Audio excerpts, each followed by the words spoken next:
कुछ चैप्टर से मैंने कल आपको समझाया था ट्रिग्नोमेट्री से रिलेटेड क्वेश्चन आपको समझाए थे, जिसको हम लोग कहते हैं हिंदी में त्रिकोणमिति। क्या कहते हैं? त्रिकोणमिति। तो हमने इसका बेसिक स्ट्रक्चर नहीं पढ़ा था। क्या नहीं पढ़ा था दोस्तों? बेसिक स्ट्रक्चर जो इसका त्रिकोणमिति का था वो हमने नहीं पढ़ा था। तो हम लोग बस बेसिक स्ट्रक्चर का ही पढ़ेंगे कि जो हमारा बेसिक स्ट्रक्चर है हमारा, तो जो हमारा बेसिक स्ट्रक्चर हमें आएगा तो हमारा बेसिक स्ट्रक्चर किससे संबंधित आएगा? तो हमें बेसिक स्ट्रक्चर हमको पता होना चाहिए कि ट्रिग्नोमेट्री का जो त्रिकोणमिति है उसका बेसिक स्ट्रक्चर कैसा दिख रहा होगा। तो मैंने कल आपको बताया था चतुर्थांश। क्या बताया था? क्वाड्रेंट, जिसको हम लोग क्वाड्रेंट कहते हैं इंग्लिश में, और हिंदी में चतुर्थांश कहते हैं। इसको हम लोग क्या कहते हैं? चतुर्थांश कहते हैं। तो चतुर्थांश से रिलेटेड मैंने तुम्हें बताया था कितनी चीजें मैंने चतुर्थांश से रिलेटेड बताई थी कि जो भी इसमें आएगा तो इसमें ऑल पॉजिटिव आते हैं। क्या होते हैं? जो भी हमारे दे रखे होते हैं साइन थीटा कॉस थीटा, जितने भी हमारे दे रखे होते हैं साइन थीटा कॉस थीटा, या कॉस थीटा तो हमने एंगल को अटैच कर रखा है, अगर एंगल हटा दो तो साइन कॉस tan और सेक कॉट, फिर सेक और फिर नेक्स्ट लिख लो कॉसेक। ठीक है, इसको लिख लो कॉसेक थीटा को। तो हम लोग इसको सभी को जानते हैं कि ट्रिग्नोमेट्री की यही नेम है जो सबको पता होनी चाहिए, इसी से रिलेटेड पूरा ट्रिग्नोमेट्री बनता है। ठीक है, तो हम लोग क्या पढ़ेंगे? और पॉजिटिव। इसमें क्या होता है? ये सभी क्या होता है? जब चेंजमेंट होता है तो और पॉजिटिव होता है। क्या होता है? और पॉजिटिव दिखता है। जिसमें क्या होता है? ये भी जो आता है ये 190 प्लस थीटा है। क्या है? 90 प्लस थीटा या 180 डिग्री माइनस थीटा, दोनों का वैल्यू है। तो 90 प्लस थीटा, तो इसमें साइन और कॉसेक पॉजिटिव होता है। कौन पॉजिटिव होता है? कॉसेक पॉजिटिव होता है। इसमें कौन पॉजिटिव होता है? tan और cot थीटा पॉजिटिव होता है। इसमें हमारा cos और sec पॉजिटिव होता है। कौन पॉजिटिव होता है? cos और sec। तो हमने ये चीज पढ़ा। ठीक है, इसके बाद हम ये जानेंगे, इसके बारे में मैंने आपको बता भी दिया था कि कैसे हमारा कौन सा नंबर पॉजिटिव होता है। जो भी नए लड़के देख रहे हैं, यूज कर रहे हैं, तो वो लोग अगर पुराना मेरा टॉपिक देख सकते हैं कि हमने चेंजमेंट कैसे किया था। ठीक है, उससे रिलेटेड भी चेंजमेंट में एक दो चेंजमेंट आपका क्वेश्चन पे करा दूंगा। नेक्स्ट है हमारा, इसके बाद मैंने आपको बताया था कि sin थीटा बराबर क्या होता है? एक हम लोग जो निकालते हैं कि sin थीटा की वैल्यू क्या होती है, हमेशा एक चीज ध्यान देना, हम लोग सबसे पहले इसमें एक राइट ट्रायंगल लेते हैं। क्या लेते हैं? राइट ट्रायंगल 90 डिग्री का, जिसमें हमारे पास क्या दे रखा होता है? हाइपोटेनस। क्या दे रखा होता है? हाइपोटेनस दे रखा है, और इधर हमारा परपेंडिकुलर दे रखा होता है। क्या दे रखा होता है? परपेंडिकुलर, और ये बेस दे रखा होता है हमें। ठीक है, तो ये हमें पता होगा नीचे वाले को बेस कहते हैं हम लोग, इसको हाइपोटेनस कर्ड कहते हैं, और इसको हमारा परपेंडिकुलर लंब कहते हैं। ठीक है, तो हम लोग ये देखते हैं कि हमारा जो sin थीटा होता है एक ट्रायंगल के अकॉर्डिंग कैसे दिखता है। According to triangle sin theta की अगर वैल्यू निकालनी है तो वो होता है हमारा क्या? Perpendicular upon hypotenuse. क्या होता है? Perpendicular upon hypotenuse. d का मतलब परपेंडिकुलर, h का मतलब हाइपोटेनस। हमारा cos थीटा क्या आता है? cos थीटा हम लोग देखते हैं तो हमारा बेस अपॉन हाइपोटेनस। क्या होता है? बेस अपॉन हाइपोटेनस हमारा निकल के आता है, मतलब बेस आधार बटे कर्ण निकल के आता है, ये तो हमारा हाइपोटेनस है। अगर हम tan थीटा की बात करते हैं तो tan थीटा की वैल्यू अकॉर्डिंग टू फिगर, ठीक है, अकॉर्डिंग टू दिस फिगर हम लोग अगर tan थीटा की वैल्यू निकालेंगे तो क्या आएगी? एक चीज ध्यान देना, tan थीटा इक्वल टू हम लोग क्या पढ़ते हैं? sin theta upon cos theta. ठीक है, ठीक है, बेसिक स्ट्रक्चर का मैं आपको सिखाऊंगा। इसके बाद जो भी फार्मूले से रिलेटेड है मैं एक पोस्ट अपलोड कर दूंगा इसी पे, तो उसमें फार्मूले सारे टोटल रहेंगे जिससे आप लर्न कर सकते हैं, जिससे मेरे आने वाले टॉपिक पर आपको ज्यादा मेहनत ना करनी पड़े, बहुत आसानी से आपको मेरा टॉपिक समझ में आ जाए। तो tan थीटा इक्वल टू क्या होता है? sin theta upon cos theta, ये तो हमें पता है। ठीक है, इसके बाद हमें पता है sin थीटा की वैल्यू कितनी? p अपॉन h दे रखी है, मतलब परपेंडिकुलर हाइपोटेनस है, और cos थीटा की वैल्यू हमें दे रखा है बेस अपॉन हाइपोटेनस दे रखा है। तो हाइपोटेनस हाइपोटेनस कट गया तो परपेंडिकुलर अपॉन बेस हमारे पास आ जाएगा। क्या आ जाएगा? Perpendicular upon base. ये हमारा क्या मिल गया? tan थीटा निकल के हमारा सामने आ गया। अब जैसे हम लोग cot थीटा की बात करते हैं, इसके बाद आपको एक चीज और पता है, मैंने बताया था sin थीटा जो होता है वो किसके इक्वल होता है? 1 अपॉन cosec थीटा। अगर cosec थीटा की वैल्यू दे रखी है या sin थीटा की वैल्यू दे रखी है, दोनों में से किसी एक की वैल्यू दे रखी है, तो हम लोग बड़ी आसानी से sin थीटा और cosec थीटा की वैल्यू को फाइंड आउट कर सकते हैं। नेक्स्ट हमारा जैसे cos थीटा, तो cos थीटा किसका अपोजिट होता है? ये हमारा cos थीटा sec थीटा का होता है। किसका होता है? sec थीटा का अपोजिट होता है cos थीटा। अगर cos थीटा की वैल्यू दे रखी है तो sec थीटा की वैल्यू फाइंड आउट किया जा सकता है, sec थीटा की वैल्यू दे रखा है तो cos थीटा की वैल्यू को फाइंड आउट किया जा सकता है। नेक्स्ट है हमारा cos cot थीटा। कौन सा? cot थीटा या कहते हैं tan थीटा। तो ये tan थीटा और cot थीटा एक दूसरे क्या होते हैं? अपोजिट होते हैं। ठीक है दोस्तों, तो sin थीटा cos थीटा का अपोजिट है, cos थीटा sec थीटा का अपोजिट है, cot थीटा tan थीटा का अपोजिट है। ठीक है, तो हम लोग इन सब की वैल्यू भी इनके अकॉर्डिंग फाइंड आउट कर सकते हैं। क्या कर सकते हैं? इसके अकॉर्डिंग फाइंड आउट कर सकते हैं। ठीक है, तो ये हमने पढ़ा कि हम लोगों ने कैसे कैसे क्वेश्चन हमारे पास दे रखा होता है। जैसे इससे रिलेटेड कोई क्वेश्चन अगर दे रखा है तो मैं आपको कुछ इससे रिलेटेड क्वेश्चन करा के दिखाता हूं। जैसे क्वेश्चन हमारे सामने दे रखा है, एक फिगर दे रखा होगा और इस फिगर में हमसे ये पूछेगा कि मान लो 90 डिग्री एंगल का एक फिगर दे रखा है या 90 डिग्री से ज्यादा या कम का भी दे रखा है, तो हमसे क्वेश्चन पूछ रखा है 90 डिग्री ना होके कोई भी एंगल दे सकता है, जैसे 45, 0 डिग्री, 30 डिग्री, 60 डिग्री, हमको सबकी वैल्यू पता होती है इनकी, हम लोग कहां से कौन-कौन सी वैल्यू फाइंड आउट कर लेते हैं, 0 डिग्री, 30 डिग्री और 60 डिग्री और इसके बाद 45 डिग्री और 90 डिग्री, ये तो हमारा फिक्स हमको लर्न करना पड़ता है इतनी डिग्रियों को, ठीक है। इतनी डिग्री की वैल्यू याद है हमें, तो हम किसी की भी वैल्यू चाहे जितनी बड़ी से बड़ी दे रखी हो, मैंने इससे रिलेटेड क्वेश्चन कराया है, तो हम लोग चाहे जितनी बड़ी से बड़ी वैल्यू दे रखा हम उसको फाइंड आउट कर सकते हैं अकॉर्डिंग टू दिस टॉपिक, ठीक है। इस टॉपिक के अकॉर्डिंग हम लोग किसी भी वैल्यू का हम लोग नंबर से हम लोग इसकी वैल्यू फाइंड आउट कर सकते हैं, चाहे sin को चाहे cos को चाहे tan को चाहे cot को चाहे sec को चाहे cos को, किसी की भी वैल्यू हम चाहे जितनी बड़ी वैल्यू दे रखी हो हम उसको बड़ी इजीली फाइंड आउट कर सकते हैं इन लोगों की मदद से, ठीक है। इसके बाद हम लोग देखते हैं, मान लो क्वेश्चन दे रखा है जिसका बेस दे रखा है 3, बेस दे रखा है 3 और परपेंडिकुलर दे रखा है 4, ठीक है। अगर हमसे पूछता है कि sin थीटा की वैल्यू फाइंड आउट करो, किसकी वैल्यू बोलता है, sin थीटा की वैल्यू फाइंड आउट करो, तो एक चीज आपको पता है sin थीटा को क्या चाहिए, परपेंडिकुलर और हाइपोटेनस चाहिए, क्या चाहिए, परपेंडिकुलर अपॉन हाइपोटेनस चाहिए, तो sin थीटा की वैल्यू कैसी आएगी, क्योंकि यहां पर तो केवल परपेंडिकुलर दे रखा है, तो हम लोग यूज करते हैं किसका, पाइथागोरस प्रमेय का, किसका यूज करते हैं, पाइथागोरस प्रमेय, पाइथागोरस थ्योरम। पाइथागोरस थ्योरम क्या कहती है कि हाइपोटेनस के square equal to base square plus perpendicular square, ये होता है हाइपोटेनस का। तो हाइपोटेनस हमें फाइंड आउट करना है, h की वैल्यू हमें क्या करना है, फाइंड आउट करना है, तो हाइपोटेनस को यही रहने दो, अब बेस कितना दे रखा है, 3 का स्क्वायर प्लस 4 का स्क्वायर, किसका स्क्वायर, 3 का स्क्वायर प्लस 4 का स्क्वायर, कितना आएगा, 3 का स्क्वायर 9, 4 का स्क्वायर 16, आया 25, कितना आया 25, हाइपोटेनस इक्वल टू 5,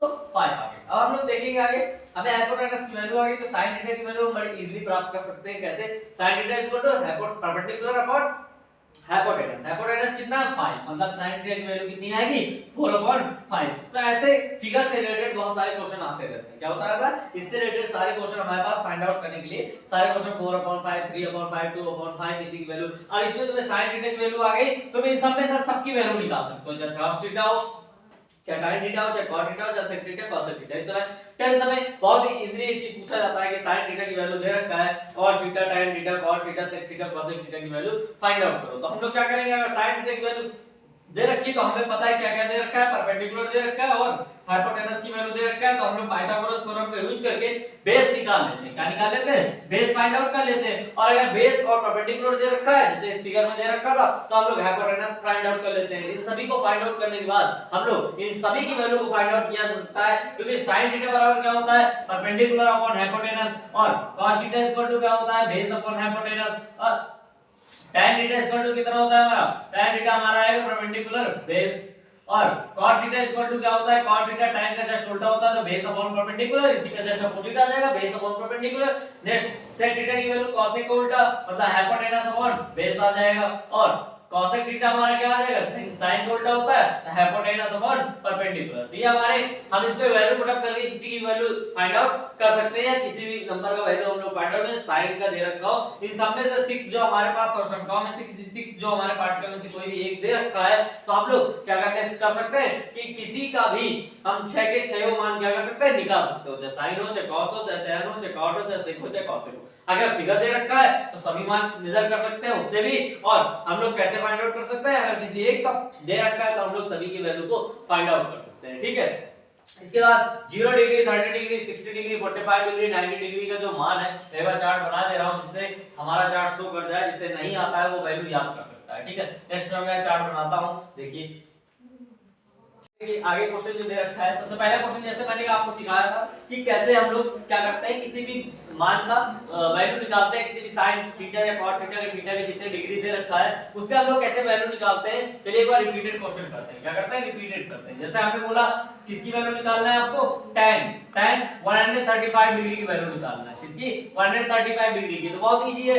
हम लोग क्या करेंगे, 135 डिग्री बोला है तो सबसे पहले हम इसको ब्रेक कर देंगे, क्या कर देंगे, ब्रेक कर देंगे, इसको ये देखते हैं किसके करीब आता है। हमें पता है ये 180 और 90 डिग्री के पास आता है, समथिंग 135, इधर से 45 ऐड होगा, इधर से 45 माइनस होगा, क्या होगा 45 माइनस होगा, ठीक है, इधर से माइनस इधर से ऐड होगा, तो हम दोनों में से कोई भी कंडीशन अप्लाई कर सकते हैं। या तो 90 प्लस 45 कर दे या 180 डिग्री माइनस 45 डिग्री कर दे। एक चीज जरूर ध्यान देना कि 90 और 180 के बीच में आने वाली संख्या जितना इधर से माइनस होगी उतना इधर से प्लस होके बन रही होगी, ठीक है। उसके बाद 180 और 270 के बीच में आने वाली नंबर, ठीक है, जो हम लोग इसका करेंगे तो जितना ये 180 से प्लस करने से आ रही होगी उतने ही नंबर ये क्या करने से माइनस करने से आ रही होगी, ठीक है। ये चीज बड़े गौर से देखिएगा। इसके बाद अगर 360 डिग्री की बात कर रहा होगा तो 270 से जितना ये प्लस करने से पास होगी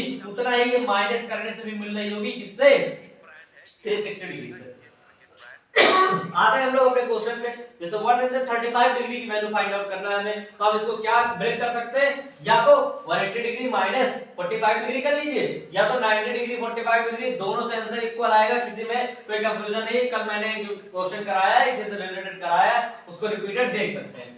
लिखा है tan, क्या लिखेंगे tan, कितने डिग्री तोड़ेंगे, या तो 90 तोड़ लीजिए तो 180 तोड़ लीजिए, तो हम इसको ब्रेक कर लेते हैं 90 प्लस 45 डिग्री, कितना 90 डिग्री प्लस 45 डिग्री, हमने इसको ब्रेक कर लिया। इसके बाद हम लोग देखते हैं क्या 90 डिग्री, मैंने बताया था अगर विषम आ रहा हो, क्या आ रहा हो, विषम, मतलब 90 डिग्री या 270 डिग्री, तो बाहर लिखा हुआ ये साइन कॉस टेन में से कोई भी sine cos tan cot sec और कॉसेक कोई भी जो भी दे रखा है बाहर उनको चेंज कर दिया जाएगा अगर विषम दे रखा है। और सम का मतलब सेम, सम का मतलब क्या हुआ, सेम, उसी तरह नोट कर देना है। तो हमें क्या करना है, विषम दे रखा है तो tan किस में जाता है, साइन जाता है कॉसेक में, साइन जाता है कॉस में, tan जाता है कॉट में और सेक जाता है कॉसेक, मतलब अपने से आगे ही चला जाता है। क्या हो जाता है, अपने से आगे चला जाता है और ये वापस रिपीटेड भी होता है। क्या होता है, इधर को जाता है इधर को आता भी है, इधर से जाता है इधर को आता है, ठीक है।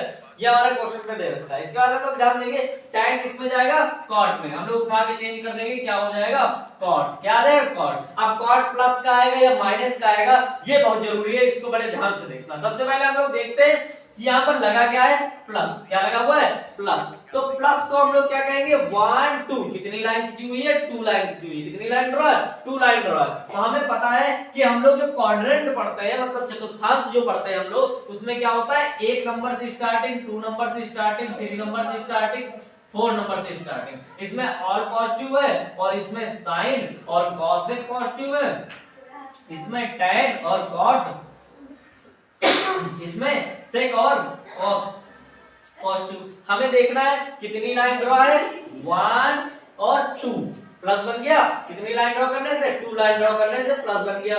इसके बाद हमें देखना है कोई स्ट्रेट लाइन और है, नहीं है। यहाँ पे जो लास्ट नंबर होता है ना उसको ऐड कर लेते हैं, हमेशा 3 डिजिट का ही लिखा जाता है। किसको हमें करने के लिए 3 डिजिट ही लिख सकते हैं, तो 0 को ऐड कर दो, 2 तो लाइन ये हो गई और 0 ऐड कर दिया, कितना आया, 2 ही आया, कितना आया, 2 आया, 2 आया, तो मतलब 2 में इसमें काउंट करेंगे 1 2 1 2, 2 में कौन पॉजिटिव, साइन और कॉसेक पॉजिटिव। तो जब साइन और कॉसेक तो tan का क्या काम, हमेशा क्वेश्चन वाला देखना है। कौन सा देखना है, क्वेश्चन वाला देखना है, चेंज हुआ नहीं देखना, हमेशा क्वेश्चन वाला देखना है। क्वेश्चन में क्या लिखा हुआ है उसके अकॉर्डिंग हम लोग पढ़ते हैं कि tan तो हमारा थर्ड में आ रहा है, सेकंड में तो आ नहीं रहा, तो हम लोग माइनस कर देंगे। क्या कर देंगे, माइनस, मतलब जो वैल्यू आएगी वो नेगेटिव आएगी, ठीक। तो माइनस का कॉट, अब हमको पता है थीटा आना है, तो थीटा वही आएगा जो ऐड हुआ है, कितने डिग्री, 45 डिग्री। तो कितना आएगा, हमें पता है कॉट 45 डिग्री की वैल्यू कितनी होती है, 1 होती है, कितनी, 1, और ये माइनस का 1 हमारा आंसर आ जाएगा। क्या आ जाएगा, माइनस का 1 हमारा आंसर आ जाएगा। अब इससे रिलेटेड 180 डिग्री माइनस 45 करके आप करने की कोशिश करिए। आते हैं हम लोग नेक्स्ट क्वेश्चन पे। नेक्स्ट क्वेश्चन में हमें क्या निकालना है, इससे 1025 की वैल्यू निकालना है। कितने डिग्री की वैल्यू निकालना है, 1025 डिग्री की वैल्यू निकालना है। तो हमें कुछ नहीं करना, पहले इसको ब्रेक कर लेते हैं। तो हम इसको क्या ब्रेक कर सकते हैं, इससे 270 मल्टीप्लाई 4 प्लस 45 डिग्री, कुछ ऐसे ही हम लोग इसको क्या कर सकते हैं, ब्रेक कर सकते हैं। इनका मल्टीप्लाई करने से कितना आएगा, 1080, और इसमें 45 ऐड कर देंगे, क्योंकि हमें जो वैल्यू पता है वो हमें कितनी मिनिमम पता है, 0 डिग्री, 30 डिग्री, 45 डिग्री, 60 डिग्री और 90 डिग्री। हम लोग इसी वैल्यू से रिलेटेड वैल्यू से ही फाइंड कर सकते हैं थीटा की वैल्यू। जब हम इनको रखेंगे तभी हम लोग वैल्यू फाइंड आउट कर सकते हैं, इसलिए हमें ये करना पड़ता है, ठीक है। इसके बाद हम लोग देखें कि इतनी बड़ी वैल्यू है, अगर निकालने के लिए बहुत बड़ा चार्ट बनेगा, उसको याद करने में हालत खराब हो जाएगी, 4 वैल्यू तो याद करते नहीं बनता। इसलिए हम लोग क्या करेंगे 45 डिग्री इस तरफ ब्रेक कर लेंगे, जैसे इसको ब्रेक किया ब्रेक कर लेंगे, ये 360 से भी ब्रेक होने से ऐसे ही बनेगा, ठीक है। तो लेकिन हम विषम संख्या इसलिए ले रहे हैं क्योंकि हमें चेंजमेंट दिखाना है। क्या दिखाना है? चेंजमेंट दिखाना है। आते हैं हम लोग नेक्स्ट पे, तो सेक चेंज हो जाएगा, क्यों? 270 विषम संख्या, सेक जाता है किसमें? कॉसेक में। किस पे जाता है दोस्तों? कॉसेक पे। कॉसेक में आ गया। अब थीटा की वैल्यू, ये कॉसेक पॉजिटिव आएगा नेगेटिव आएगा, इसको भी चेक करना पड़ेगा। सबसे पहले हम इसको चेक करेंगे क्या आएगा देखते हैं। 1 2 वही प्रोसेस अपनाना है इससे पहले वाले क्वेश्चन का। 1 2 कितनी स्ट्रेट लाइन? 2 स्ट्रेट लाइन, 1 और दूसरी 2 और इससे हमें कोई मतलब नहीं है कि कितने का मल्टीप्लायर है, इससे हमें कोई मतलब नहीं है। वो है तो 270 का मल्टीप्लायर, रहेगा तो कितना? सर्कल के अंदर ही ना, बाहर तो चला नहीं जाएगा, रहेगा तो इस क्वाड्रेंट के अंदर ही ना, 360 डिग्री के अंदर ही वैल्यू तो देगा, इससे बाहर तो दे नहीं देगा। तो हम लोग इसका मल्टीप्लायर लेंगे और मल्टीप्लायर से हमें कोई मतलब नहीं होगा, हमें मतलब है सिर्फ इस 2 से मतलब है। जैसे उसके इससे पहले वाले क्वेश्चन में 0 था, अब इसमें क्या है 2, तो 2 तो पहले से 2 लाइन खींच गई है, 2 ये हो गया, कितने हो गए? 4 हो गए। मतलब कौन सा क्वाड्रेंट में जाना है? 4 क्वाड्रेंट। काउंट करते हैं 1 2 3 4, 4 क्वाड्रेंट में कौन पॉजिटिव? कॉस और सेक पॉजिटिव। लेकिन यहाँ क्या दिया है? सेक ही दे रखा है, मतलब पॉजिटिव वैल्यू क्या आएगा? पॉजिटिव वैल्यू ही आएगी, ठीक है, क्योंकि क्वेश्चन पे सेक दे रखा है और हम सेक पे ही बैठे हुए हैं, तो सेक इससे का आएगा। इसके बाद 45 डिग्री। अब हमें पता है कि साइन तो कॉसेक जो होता है वो साइन का उल्टा होता है, तो sin 45 डिग्री की वैल्यू कितनी होती है? sin 45 डिग्री इक्वल टू 1/√2 कितनी होती है? 1/√2। अब हम लोग निकाल लेंगे कितना आएगा? √2। कितना आएगा? √2, वो भी पॉजिटिव। यही हमारा क्या है? क्वेश्चन का आंसर है। आते हैं नेक्स्ट क्वेश्चन पे। हमारा नेक्स्ट टॉपिक है, हम सरसमकाओं से रिलेटेड टॉपिक को बताना चाहते हैं कि ट्रिग्नोमेट्री के अंदर 3 सरसमकाएं होती हैं जो स्टार्टिंग से ही दे रखी होती है, ठीक है। सरसमका कौन सी दे रखी होती है? ये सरसमकाएं जो दे रखी है, ये कौन सी है सरसमकाएं? देखिए सरसमकाएं जो हमारे पास है वो है, सबसे पहली सरसमका है sin स्क्वायर थीटा। कौन सी? sin square theta plus cos square theta का अगर रिलेशन देखा जाए तो इनके स्क्वायर को ऐड कर देने से 1 आ जाता है। कौन सी सरसमका आ जाती है? 1 आ जाती है। दूसरी सरसमका हमारी कि sec square theta minus tan square theta, क्या होता है? sec square theta minus tan square theta बराबर इक्वल टू 1 दे रखा होता है। नेक्स्ट है हमारा थर्ड नंबर, तीसरी सरसमका है हमारी cosec square theta minus cot square theta equal to 1 होता है। ये हमारी क्या होती है? हर समय हर सिचुएशन पे वैल्यू फिक्स होती है। इस तीनों सरसमकाएं होती है ट्रिग्नोमेट्री के अंदर, जो हम सभी को पता होनी चाहिए। अगर सरसमका में हमें पता है कि sin थीटा की वैल्यू दे रखी है तो हम लोग बड़े आराम से cos स्क्वायर थीटा की वैल्यू फाइंड आउट कर सकते हैं। cos स्क्वायर थीटा पहले इसको उठा के इधर तो 1 माइनस sin स्क्वायर थीटा, बड़े इजीली से हम लोग इससे फार्मूले निकालते हैं कि हम लोग किससे किससे क्या वैल्यू फाइंड आउट कर सकते हैं। तो हमें सरसमकाएं पता होनी चाहिए। जैसे sec स्क्वायर थीटा की वैल्यू फाइंड आउट करना होता है, ये tan स्क्वायर थीटा दे रखा तो 1 प्लस माइनस का इधर आएगा प्लस का tan स्क्वायर थीटा बन जाएगा। तो एक तो हमारा ये फार्मूला मिल गया, ठीक है। इसके बाद आता है जैसे cosec स्क्वायर थीटा की वैल्यू फाइंड आउट करनी है तो हमें पता है cosec square theta equal to 1 plus cot square theta. ऐसी वैल्यू हमारी जो होती है ये सरसमकाएं से रिलेटेड होती है, ये सभी सरसमकाएं होती है। चलिए इससे रिलेटेड क्वेश्चन मैं इसी बताता जाता हूं। जैसे दे रखा हो थीटा की वैल्यू अगर sin 60 की वैल्यू दे रखी हो, आपको sin 60 डिग्री की वैल्यू दे रखा है और पूछ रखा है cos 60 डिग्री की वैल्यू फाइंड आउट करो। क्या पूछा है? cos 60 डिग्री की वैल्यू फाइंड आउट करो। तो हमें कुछ नहीं करना, उठा के इसमें वैल्यू रख देना है। cos 60 डिग्री इक्वल टू क्या हो जाएगा? अंडर रूट स्क्वायर, हमारा अंडर रूट आएगा 1 माइनस sin स्क्वायर थीटा की वैल्यू sin स्क्वायर 60 डिग्री आ जाएगा हमारा। हमें पता है sin स्क्वायर थीटा की वैल्यू कितनी आई? cos स्क्वायर cos थीटा, तो cos 60 डिग्री इक्वल टू हमें ये पता होता है कि इससे हम किसी भी सरसमका का अगर हमें चार्ट में याद नहीं आ रहा तो हम लोग sin की वैल्यू केवल याद करके सारी वैल्यू फाइंड आउट कर सकते हैं, ठीक है। तो sin 60 डिग्री की वैल्यू इसमें पुट अप कर देंगे, कितना आएगा? इक्वल टू 1 माइनस 1/4 आ जाएगा। क्यों? 1/2 होती है तो 1/3 होती है, कितनी होती है? √3/2। इसका स्क्वायर कर देंगे तो ये आ जाएगा। अंडर रूट 1 माइनस 3/4 हो जाएगा। 4 एलसीएम ले लेंगे, कितना आ जाएगा 4 माइनस 3, एलसीएम लेने के बाद 1 माइनस 4 कितनी आएगी 1/2, कितनी वैल्यू आ गई cos 60 की वैल्यू कितनी दिख रही है हमारा 1/2। इस तरह हम लोग sec square theta cosec square theta की कोई वैल्यू देकर हम लोग फाइंड आउट कर सकते हैं। cosec square theta equal to value कोई दे रखी हो तो उसको भी फाइंड आउट कर सकते हैं। ये तो हमारा इससे रिलेटेड था, ट्रिग्नोमेट्री की समकाओं से रिलेटेड था कि इन सरसमकाओं का यूज क्या है। तो सबसे पहले हमने इस सरसमकाओं के बारे में जाना और सरसमकाओं के यूज के बारे में हमें पता चला कि हम किसी की वैल्यू की मान फाइंड आउट कर सकते हैं। हमें क्या दे रखा हो, साइन दे रखा हो, कॉस दे रखा हो, या कभी ऐसी सिचुएशन आ जाए कि इनका स्क्वायर लिख के दोनों दे रखा और वैल्यू 1 दे, तो ऑटोमेटिक हमको पता है कि इनकी वैल्यू कितनी होती है 1 होती है, क्योंकि इन दोनों को सॉल्व करने से हमेशा क्या आता है 1 आता है। सॉल्व करके आप देख सकते हैं कि सरसम सही है या नहीं, इसका प्रूवमेंट भी होता है। हम लोग क्या लिख सकते हैं, परपेंडिकुलर अपॉन हाइपोटेनस के square plus base square upon hypotenuse के स्क्वायर। हाइपोटेनस के स्क्वायर में एलसीएम ले लो तो perpendicular square plus base square. अब तुम्हें पता है Pythagoras theorem, perpendicular square plus base square equal to hypotenuse के square h square upon h square, और वैल्यू कितनी आएगी 1 आएगी। तो ये हमारा होता है प्रूवमेंट। किसको कैसे प्रूव करते हैं, तो हमेशा पाइथागोरस थ्योरम और ट्रिग्नोमेट्री ट्रायंगल का यूज करते हैं। हम लोग क्या करते हैं, सरसमकाओं को सिद्ध भी कर सकते हैं और इससे रिलेटेड सारे क्वेश्चन या सारे फार्मूले को सॉल्व भी कर सकते हैं। ये ट्रिग्नोमेट्री का मेन टॉपिक था जो कि सरसमकाओं से रिलेटेड था। इससे रिलेटेड बहुत सारे क्वेश्चन सरसमकाओं से रिलेटेड क्वेश्चन बहुत सारे हमारे पास गिवन होते हैं। ठीक है दोस्तों।